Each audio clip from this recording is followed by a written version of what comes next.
இல்ல ஒரு 2 3 லைன் கொஞ்சம் வேற மாதிரி ட்ரை பண்ணலாம்.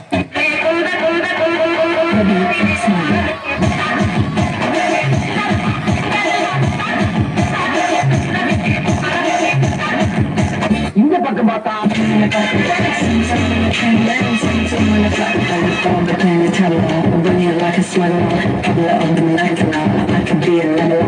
இந்த பக்கம் பார்த்தா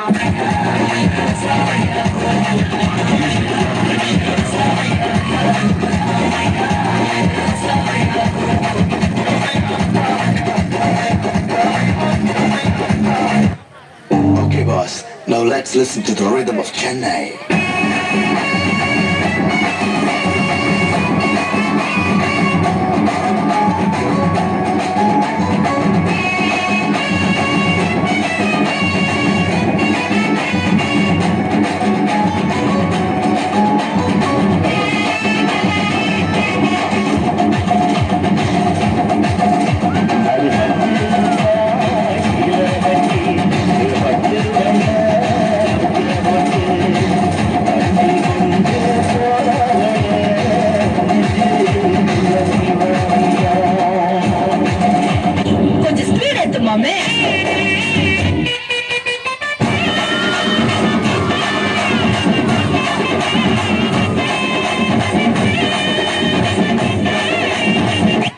சிறப்பான தரமான சம்பவங்களை இனிமேதான் பார்க்க போறோம்.